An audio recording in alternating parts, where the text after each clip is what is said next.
Hello and welcome back to the channel, and today I'm going to talk to you guys about the 52 book week reading challenge that I did this year in 2024.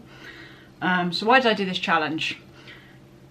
Main reason because it was like a family book club that we were doing, and also I wanted to read books that I wouldn't normally read, and I've read a lot of books in a lot of genres that I wouldn't normally read.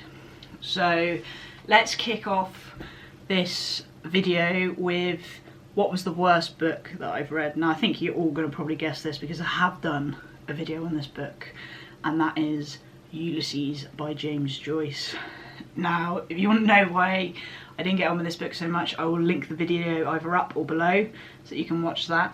The reason I chose this book was it came under the prompt for a time span of a week or less, and it was a book it slogged on. I think it took me about 3 months to read, on and off with some other books. But yeah, so that was definitely the worst book that I read. So the best book that I read is actually, it's 3 books. All by different authors. So the first one was Fourth Wing by Rebecca Yarros, and I read that for a hybrid gender. So genre even, not gender. So that was sort of like a fantasy romancy book.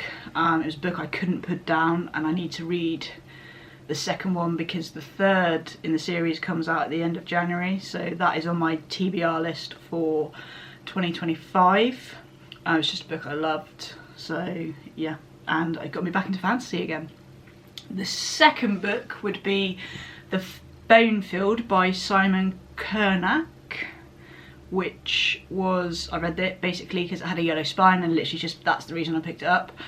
And it was basically a woman that had gone missing in Thailand, but her body was found in the UK, and the detective had to work out what was going on. And it was actually a trilogy, so after I read that one I had to read the other 2 books, and it was 3 books that I couldn't put down. So if you come across that book, seriously read it and read all 3 of them. They were fantastic reads. And yeah, again, it was a book that was unexpected. And the final book for the best book that I read this year would be The Six of Crows by Leigh Bardugold.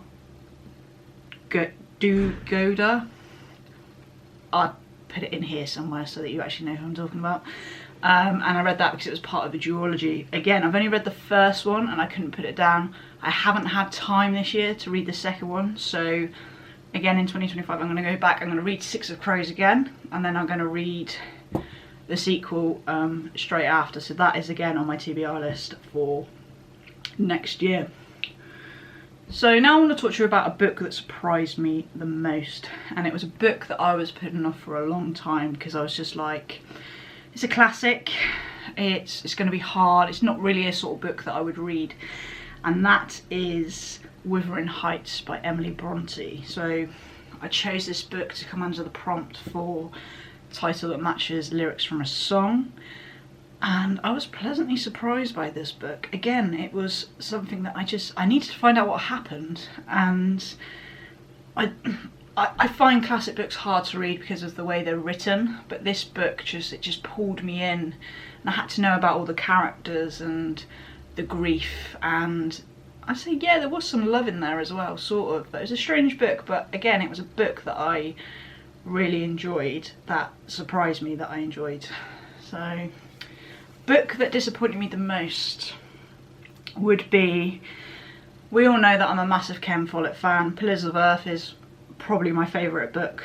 So I read a book from the Kingsbridge series which was called A Column of Fire, and I was really disappointed with it. It was nowhere near as good as the other 4 books in the series. I read this book to go under the prompt of it includes a wedding, and I really wanted to finish this series by Ken Follett, and it just fell well below expectation. It was nowhere near as good as Pillars of the Earth, or was it The Evening in the Sun, or The Evening in the Morning, which were part of this series, and they were fantastic and I loved them. I would read it again because I'm a bit concerned that I may have read it too fast because it was a thick book, and obviously I was trying to get through this challenge. So yeah, it was a book that I was really disappointed with.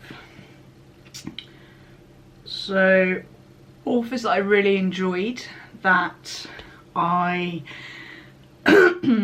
probably wouldn't have read if it wasn't for this challenge. And the first one is David Gandani.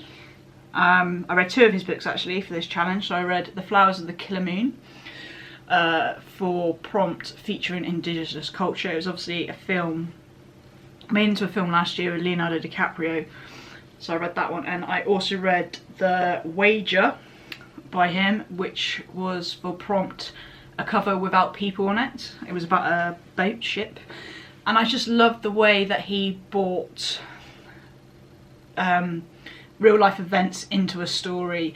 A Killer of the Flower Moon, I think anyone should read. It's just fantastic. It's based on a true story.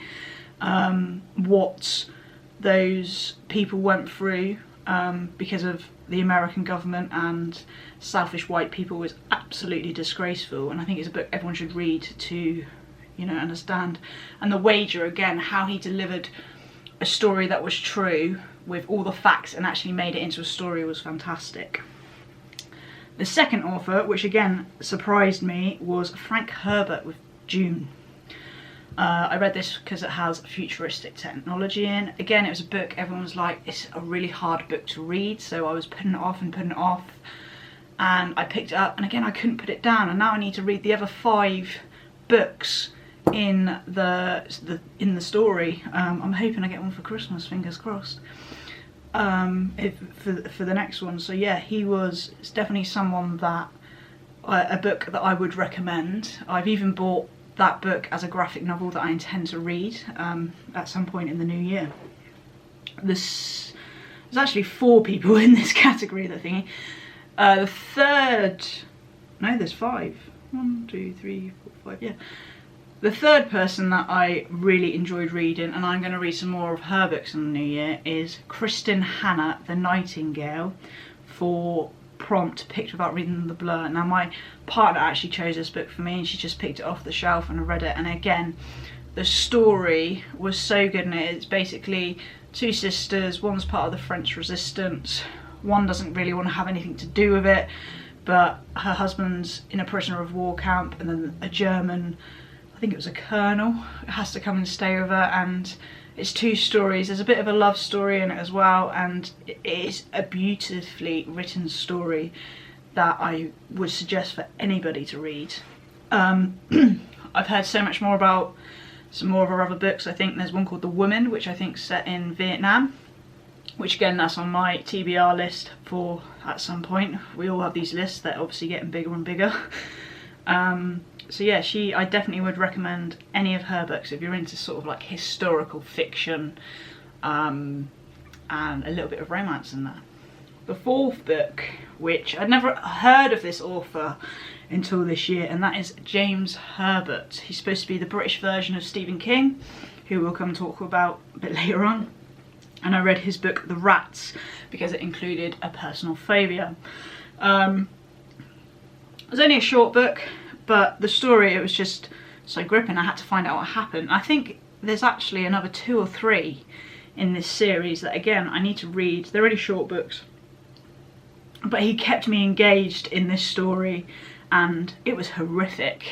Actually, if you're afraid of rats, I'm not going to put the picture on the screen because my mum watched this video and she absolutely hates them. If you're afraid of rats, do not read it because it freaked me out quite a lot, actually.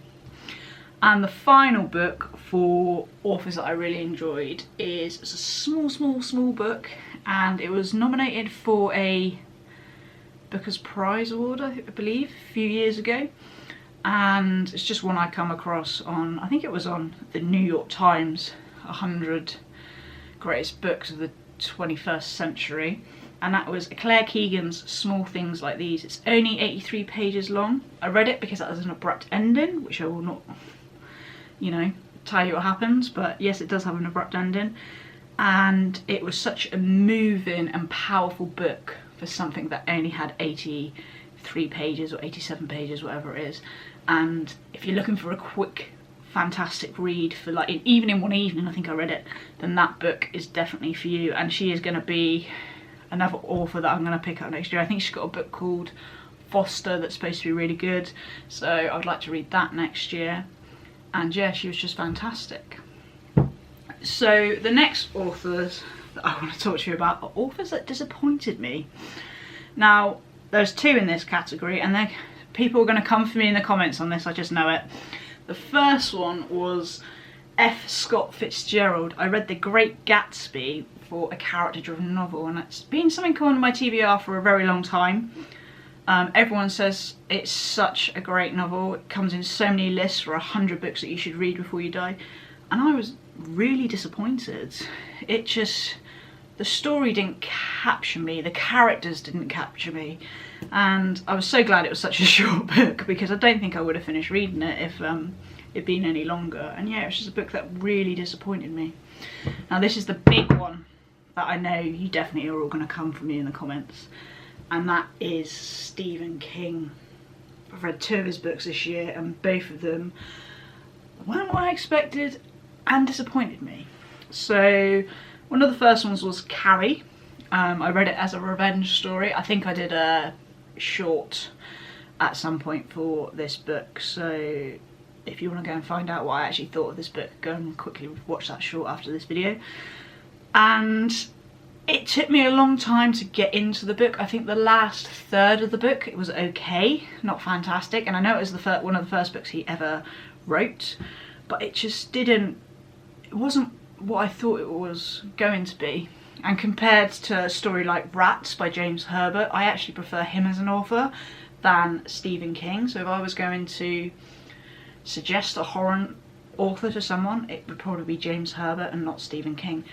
The second book from Stephen King that I didn't like was Later, and the reason I picked this one up was an author everybody has read except for you, so this was actually the first one of his that I read. And it's one of his newer novels. I think it was 2022 it came out, I might be wrong. And again, the story just didn't grip me. It wasn't scary. Again, thank God it was a short story, so I don't think I would have finished it. But having said that, just because I didn't enjoy him doesn't mean that I've got a few books on the shelf that are Stephen King books that I do want to read, and I do want to read books like The Shining, Pet Sematary. What else have I got? I've got a few up there. In the Mist or In the Doom, Misery. All these films, all these books that have been made into films, I do want to read. So I haven't completely given up on Stephen King. So if any of you could comment down below what you think the best Stephen King video is, I will really, really appreciate that, because I'm really struggling with him at the minute. So to summarise, what did I take away from this challenge? Well, the first thing was I read books that I would never have read before. There's no way I probably would have picked up, I certainly wouldn't have picked up a James Herbert book, and I really enjoyed him. And I certainly probably wouldn't have picked up Dune. It made me read new authors that I wouldn't necessarily have read before. And it's made me enjoy more genres other than historical fiction, which is what I mainly seemed to focus on before. And yeah, so at the minute I'm quite into fantasy. On saying that, I do think I do need to give fantasy a bit of a break, because the current book I'm reading I'm not enjoying as much, and I think it's because I've just read so much fantasy recently. So I'm going to try some more romance, some more murder mysteries, some thrillers, definitely some more historical fiction, because that is what I really enjoy reading the most. Would I do this challenge again? Probably not. And here's the reason why. Not because I didn't enjoy it, probably because I was rushing too many books to get them finished. So I was so worried I wasn't going to get them finished, and it just made me not probably enjoy like the Ken Follett, for example, as much as I think I would have enjoyed it if I was reading it a bit slower. So I probably wouldn't do it again. Next year I might pick a few of the prompts and choose a book for those few prompts, but I certainly will not be doing the 52 book challenge next year. Having said that, I have actually got some 2025 goals that I've personally set for myself, which I will talk about in the next video. So yeah, if you want to see that, please hit that subscribe button so that you can come back, and maybe the notification bell so that you know when that video is out, so you can see what I'm trying to do in 2025. So I hope you enjoyed this video. If you have, please, like I said, comment, subscribe, like this video so I can push it out into other people's paths and hopefully come across me. And I hope you have a fantastic new year, because hopefully this video should be out before New Year, and I hope 2025 and your reading goals are set, and I'd love to hear from you guys what they are. So yeah, thank you, and as always, I'll catch you in the next one.